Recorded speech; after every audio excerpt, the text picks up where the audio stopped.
In Friuli Venezia Giulia l'asse portante dell'economia è rappresentato dalle piccole e medie imprese che danno lavoro a quasi 300.000 persone, il 75% del totale.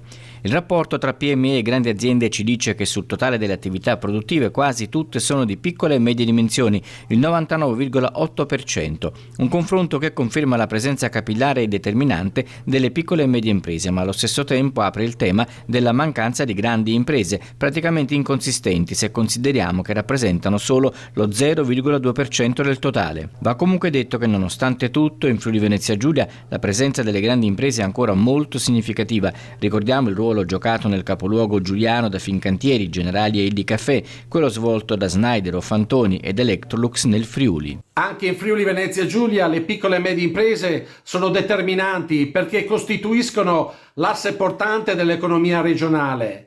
Contribuiscono in modo significativo alla crescita, all'occupazione, all'innovazione e allo sviluppo locale.